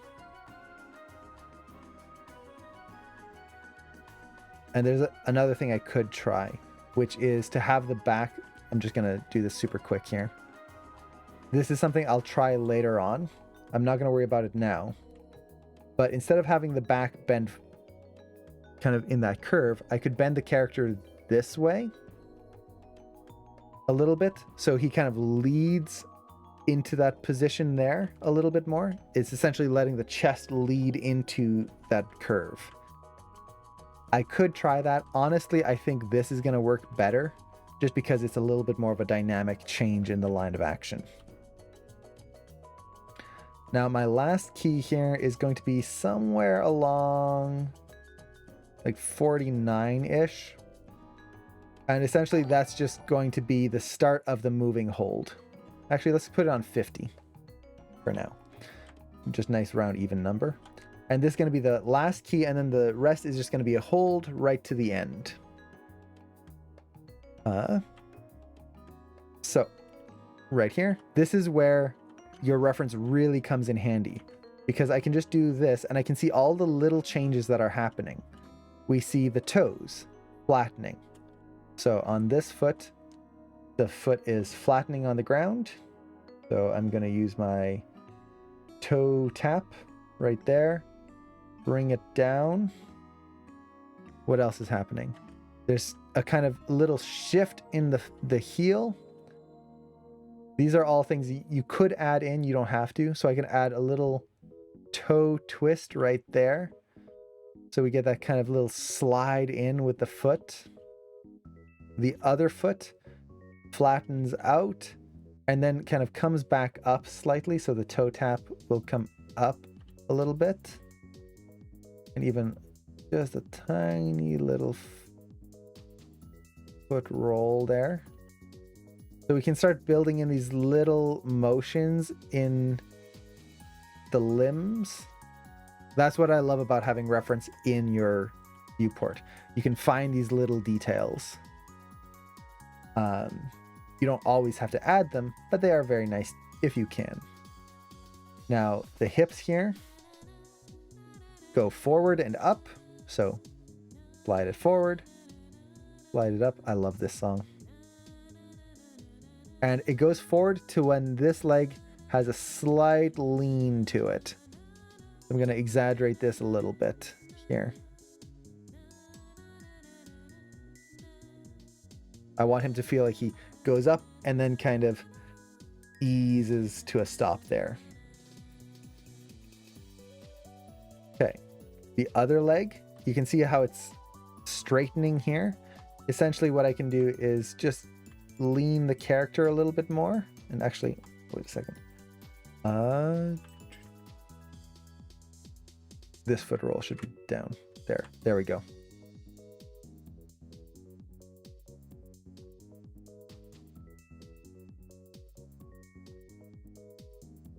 Maybe not quite so much.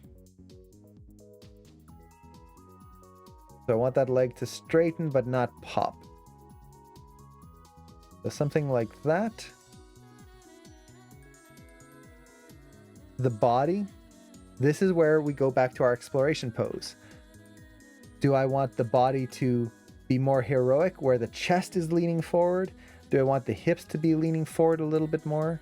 In this case, I kind of want the hips to lean forward. It's almost like the weight of his hips and kind of his mass, his core is leading him forward. He's just going, slow down, brake. So I just want that kind of ease in there where the hips are moving forward, but the chest is trying to slow down. As he's doing that, his hips will rotate a little bit more this way, just a little bit. Sympathetic action. This leg is dragging further back as the hips go forward, so it'll rotate on that side. The weight shift is going into this leg, so he's going to drop on this side a little bit. So just a little bit. So thinking of all of these sympathetic actions, smactions, as he comes through here. I think I might actually tilt the hips forward a little bit so that I can bend the body back just a little bit more. So we get that. So the spacing of the hips is larger than the spacing of the shoulder right here. Since this arm is going to be kind of straightening, I'll bring the chest back a little bit as well, twist the body so that we kind of feel the weight of this arm coming through. and hanging down. And oops, I rotated that in the wrong axis there. Let me actually double check. Yeah, I broke his wrist or his elbow at some point. Look at that. That should not happen. So I accidentally took all of the rotations. I was wondering why the arm felt kind of weird. Always double check. There you go. See that? I was rotating this way too much to compensate for the broken elbow that I did. Elbows only bend in one axis. So be very careful. And this is also why you always look at your shot from multiple angles. If you don't, you can lead into situations where I might never have noticed that, because from this shot or this angle, it looks fine.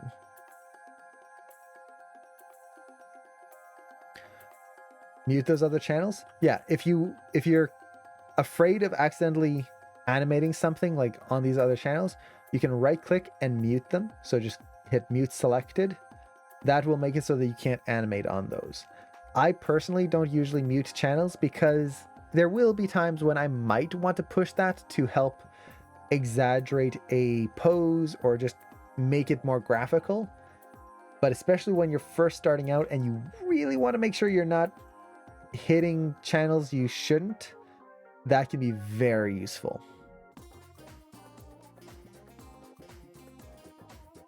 Let's see. So I haven't come to a stop, and we feel that weight shift coming to a stop right there. One thing I'm looking for is I'm always making sure that things don't just slide straight back and forth. I'm trying to build in arcs, and here I can feel that hip kind of moving up and then down ever so slightly. So let's push this arm a little straighter as well. Not as straight. And then let the arm kind of come back here. Maybe a little bit more. We kind of feel the drag of the arms. And then his head. Neck is fine. Head, let's tilt it back down a little bit. Usually when we're relaxed, our head tends to tilt down just because of all the weight there, dragging down. So I want a slight, not perfectly horizontal, but slight lean down, very slight.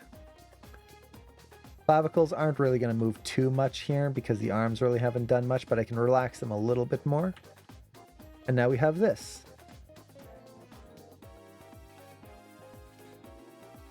Now here, the head kind of feels like it's popping in a weird way. So let's look at it from the front view, see what's going on. Yeah.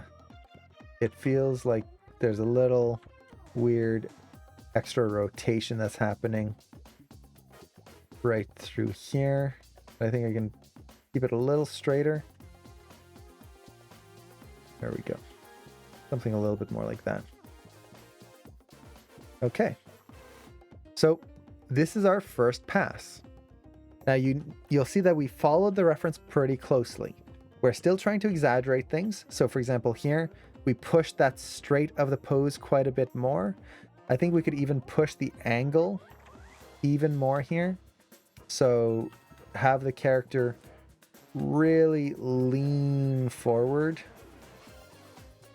in this moment. You can see how that just pushes the pose to be a little bit more dynamic. Watch your balance through all of this. Okay, so we could do that. And then as he comes up here, I want that feeling of drag in the body. I think I'm getting it. I almost feel like I could push this a little further back. And you can see how very different that is from our reference. But that should make a bigger contrast when he stands up there. As he comes to a stop, I almost feel like he's moving too much between this pose and this pose. I feel like I could soften that up a little bit. So he comes a little bit more forward there. And then eases in just a little bit more. Just a little bit. There we go. That's our first pass. So at this point, we're just making sure that the poses are in there, that our contacts are in, and this way we know that our character is moving roughly in the right way and anatomically correct. Things aren't popping in weird ways. There's no jittering and no weirdness. It's a solid pass right here. Now from here, we can start breaking things down, adding more in-betweens, adding more keys, I should say, first. So adding your passing poses, your extremes, your lift poses. But we want to do that after we make sure that this is all working. If this isn't working, then it's not worth going forward yet, because we're just going to have to redo lots of work.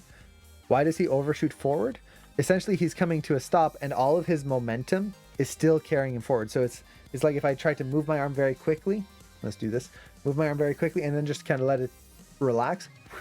My arm kind of wants to keep going in that direction. That's what he's doing with his body. He flings himself forward and then he stops, but he doesn't stop himself really hard like I'm doing this. He's just going and relax. So he goes forward and keeps going. It's an overshoot. And it lets him continue that momentum. If he stopped dead where the hips, let's actually just do this here. Copy the hips over onto this frame and we just get this, run, chook. See how that feels very flat and kind of mechanical? He just freezes in place. That extra little bit of motion allows the character to continue and feel alive and organic. Very rarely do we just stop and freeze in our motion. We'll usually keep moving or overshoot and come back a little bit. Especially with our legs.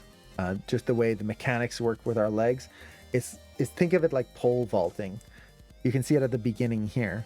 How as he moves, the way he does it is this leg stays straight and he just kind of tilts over into the next run. This is where you can see Maya, because we haven't put in any in-betweens, is ruining that whole thing, because what it's doing is bending that leg right away. That shouldn't happen. That leg needs to be straight the entire time, so he kind of feels like he's just going, and then he goes into the run. At the end, it's similar, where he straightens out this leg, and then his body just kind of goes right over top and settles in. So, yeah, hopefully that makes sense. There's something about this pose that I'm not a huge fan of right now, but the other thing that I always recommend for people is that as you're animating, don't get caught up in getting everything perfect right away. Instead, once you get a pass done like this, take a break. I can't see the settle in the ref. Okay, let me zoom in on the reference here. So if we look at the reference, so we've got our pose here to there. Right there. And then even at the end here, you can see he keeps moving forward just a little bit more at the end. So it's trying to get that in there. I could even bend his hips or bring his hips down a little bit lower right here. We get that nice raise in there.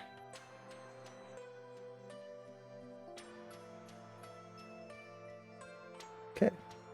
So at this point, what I would typically recommend, like I was saying, is take a break. You've put a lot of hard work into your animation at this point. You've analyzed a whole chunk of stuff. At this point, the best thing you can do is step away. Not for long. You don't have to take a day off of this, but walk away, get a glass of water, take a walk, read a little bit, grab something to eat, whatever. Come back a few minutes later, 5-10 minutes later, and then continue. And double check, is everything working? Does anything pop out now that you're looking at it again? And this will just help you avoid that kind of accidentally making a mistake and then, oh, let's keep going. And you're building on that mistake, which makes it just incrementally worse. If you start building on a small mistake early on and you don't realize it, it's harder to fix later. So the other thing I need to do is actually save, because I haven't saved this whole time. One day I'll get that save emote so people can remind me to save, because I cannot seem to remember to save while I stream. But hopefully all of this made sense. I'm not sure if we're going to do this on Monday, but probably on Friday at least. We'll keep going with this and keep breaking this down. Make sure we add more in-betweens. Sorry, no, not in-betweens yet. More keys, and then put in the breakdowns through this to make this read nice and clearly. So we'll also start pushing the poses and going a little bit more into visual appeal as we go through this. Right now we have an early pass on it, but visual appeal is going to help a lot and just make sure everything feels interesting. Like right here, this pose, there's something about it that's not great, and partly it's that the body is not helping right here. It needs to kind of straighten out just a little bit more right there. So just going through that and pushing our poses. So I guess with that, we can probably call it here. We're almost 45 minutes over what I usually... No, wait. No, we're not time yet because we started at 10. We've got 15 minutes left. Yes! It didn't seem like we had done a full 3 hours yet. I keep forgetting there's a new time. So, yay, 15 more minutes. So, since we've got 15 more minutes, let's actually do a quick play blast of this, just to see how it feels at speed. This is always a good thing to test, especially if you're going to take a little bit of a break and come back to it later. Just do a quick play blast. Now, one thing I want to do here for this play blast is make sure my framing is correct. Right now, I think I could zoom in a little bit more. It's going to change some of my silhouettes, but I'd rather do that now than change my silhouettes later and find out that I have to fix even more poses. The next thing I'm going to do is I'm going to set the character to stepped mode.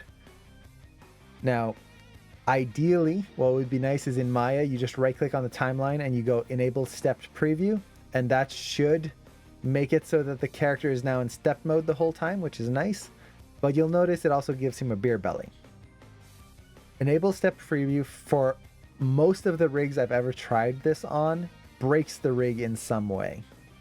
So unfortunately, I don't use that. Instead, I'll just take all the curves in the graph editor, just hit the step mode button right there, and now, whoop, it's all in step mode. Now, honestly, this is not going to look great, mostly because we don't have that many keys in here.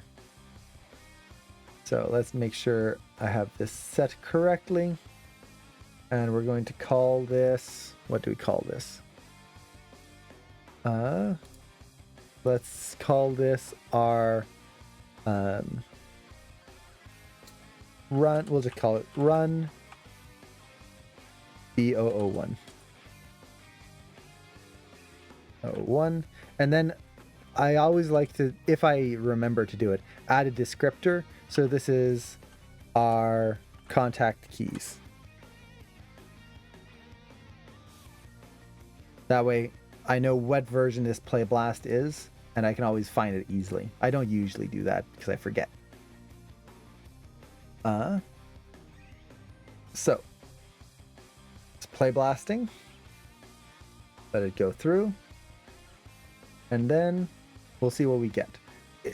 My guess is going to look very slow, and it's going to look boring because we don't have that much motion. Yeah. So very slow, especially at the beginning. But overall, nothing bad is standing out. Aside from boring. That's really the big thing. And it looks boring because we just don't have the keys in it to add that visual interest. Breakdowns are where things become interesting. Breakdowns are where you get that lead and follow, and the character, instead of just going into a run, you get that lean and then they run, and you get the arcs in there, and it just adds so much more. The core here is that we want to make sure that it is solid, that things aren't popping, aren't wiggling, that our body mechanics aren't horrible, the spine doesn't feel broken in some ways, the hips are just stiff and sliding around. That's the core of this thing here. This moment is trying to make it feel solid. Now, why is it slow? It's slow for two reasons. One, like you mentioned, I followed the reference timing. That'll automatically make things feel slow. When we follow reference, every animation tends to feel slow if you follow the timing of your reference. We usually want to speed it up a little bit.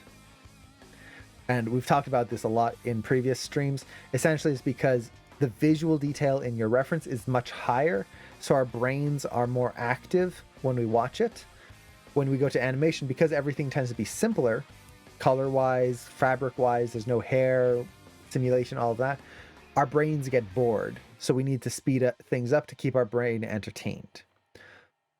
So that's the first thing. We followed our reference timing.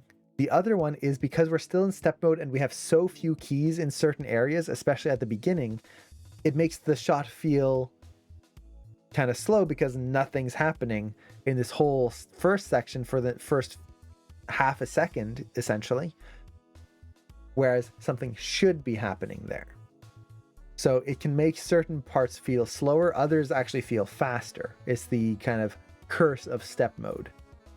Now, one thing we can do, and this is going to be more visually apparent on the next pass, is we can increase our playback speed here. So I'll just go to playback speed and let's just increase it a little bit. So this is 1.25 times speed, and that feels a little bit better.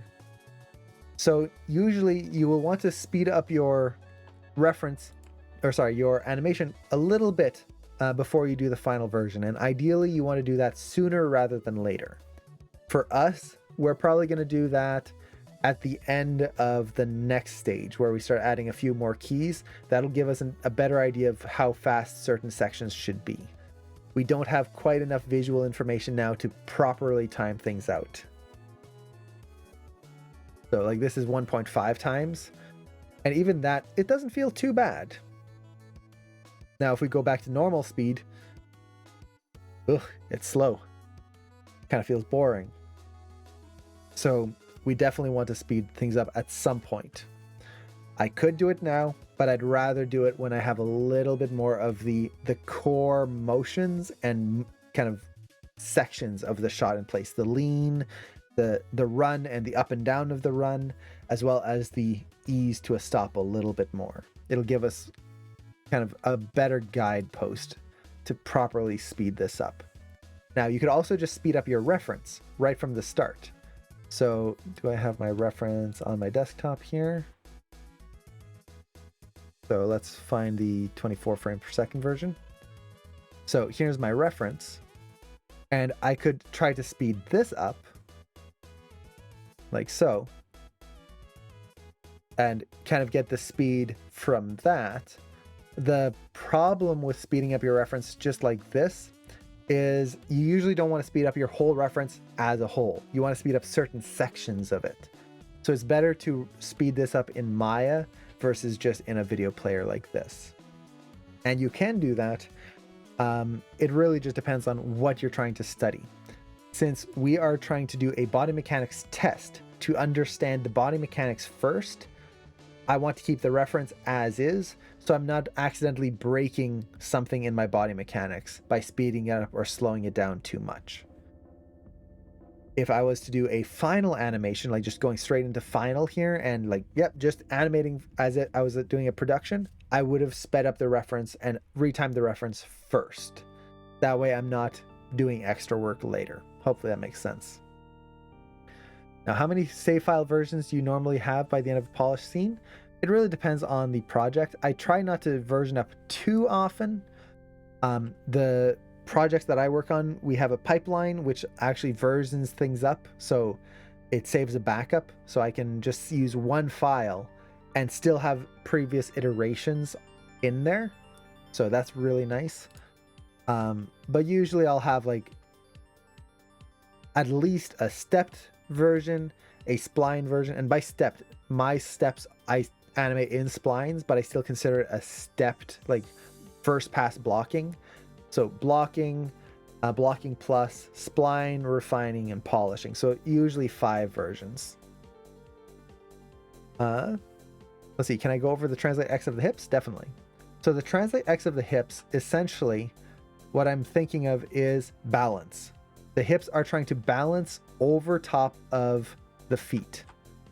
So as the character is standing right here, translate X, they are shifting their weight, kind of favoring the blue foot here, but kind of in between, because the character is like has this wide stance.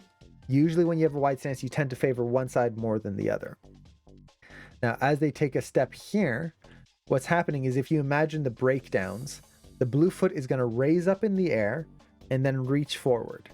What that means is that as this foot goes up, the hips are going to have to shift over onto this leg in order to stay balanced. So when we go to the next pose, the hips are still going to be a little further over this way. Now, as we go into the next step right here, same thing. Since this foot was now in the air, the hips will have moved over onto this leg for support and are just starting to come back. So we're favoring the leg that was supporting the body. Same thing here. So it's a little bit more this way. And then as he goes and puts his weight onto that last foot, we get that nice kind of over top. And actually I could probably push it a little bit more here. Kind of arc that around. Now, it's not much, because when we're running, we are not doing this. We're not doing these big motions. You can think of running like riding a bicycle, where if you ride a bicycle and you move slowly, you tend to weave quite a bit. So as we walk, we can have more side to side motion. The faster we run, just like on a bicycle, the faster you go, the easier it is to stay straight. Same thing with a run. As we run, we get less and less extreme motion. So for example, you're not doing this as you're running. It's kind of tighter and more in control. All the muscles are tenser. So you tend to stabilize yourself. Your head is not doing this as you're running, typically. So that's what I'm thinking about with the Translate X. It's going side to side to keep the character balanced, but it's also not going so far side to side that he is doing this big goofy run. It's evening out. And essentially he's just kicking himself forward and using so much momentum that there's just not going to be too much weight shift in there. Hopefully that makes sense. Usually that side to side motion, you want to think of the balance of the character and whether the character is in control, which means that they stay in balance, or they're out of control. So this could be like a drunk walk or a dizzy walk, something like that, in which case the hips will lead and fall out of balance and the legs are trying to catch the character underneath. So the hips will lead versus the foot leading and then the hip transitioning over top. Let's see. Trying to think what else I could do on this. I didn't do hand passes on this. One thing I'll do on the next version is just kind of push the hand poses. As he runs, I want the hands to kind of tighten up a little bit, and then as he stops, relax. Honestly, it's not much work, but I do want to get good hand poses. Now, honestly, I could just use the Studio Library plugin. So this could be a great way to just build something really quick. This is not going to give you your final version. This is just get something in there. So let's add let's see, dainty. I don't want it to be like super tight. I want it to be just kind of be relaxed, kind of closed a little bit. Maybe something like that. So I can just apply that here. For the backhand, let's just add a little bit of it. So just blend that in a little. Yeah, that's a little too closed, but fine for now. I don't want to spend a ton of time on this.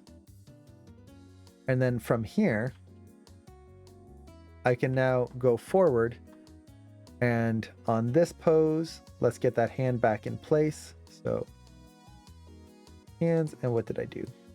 Oh, I added a search. Let's get that. I think I had this one. Apply that fully now.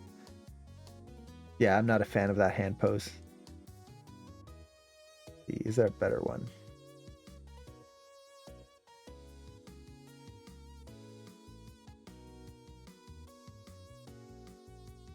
No. Usually I don't use the studio library. I'll just make my own hand poses, but I think this one, let's just try this. Yeah, that feels a little better. It's relaxed, but not like closed fully. So we get that. And what I can now do is just copy my poses over. So for example, this hand pose, I'll just copy over here like that. His hand's still going to be a little bit closed there. So let's go into our studio library and just add a little bit of the hand close and make sure I have the right one selected. Okay, good. And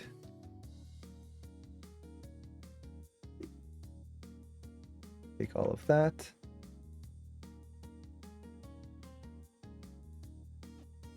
This is where having multiple monitors can be very helpful.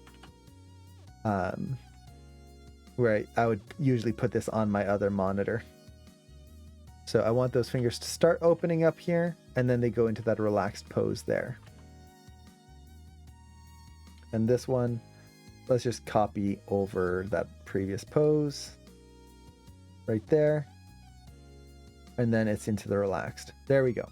So we've got a little hand pass really quick. Is this a final hand pass? No. Never use a studio library tool and just kind of click and done. You want to go in and refine that. And default facial expressions? Yeah, if we wanted to, we could go in and push the facial expression as well. I just noticed the head angle is a little weird here.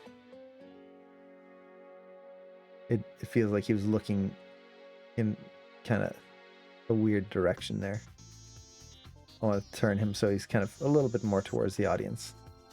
So if we wanted to, we could add a very quick facial pass using this. Let's see. So one thing you can do to select, you'll notice I don't have any facial controls selected. If you right click on this, you can select the content, which will select the actual controls for you. So let's see. What brow shapes do we want? Maybe a little bit of an angry pose. Just kind of something to give him a little focus. Yeah, not that much. Maybe something more like that. So it's not super angry. And then we can, let's see, add a little bit of a mouth pose. Something that's, we could just add a creepy smile. So once again, right click, select content, then you can just pose it out. I think in this case, I would want something that feels a little like he's got some tension in his face.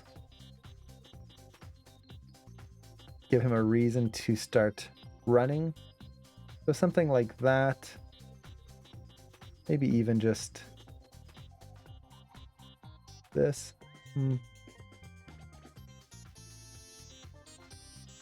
Let's kind of stick with that. I kind of want to change the eyes a little bit.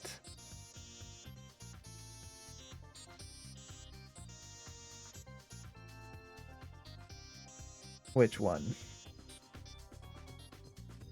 Yeah, something like that. So we could do something like that. And this way he doesn't have that kind of default flat expression.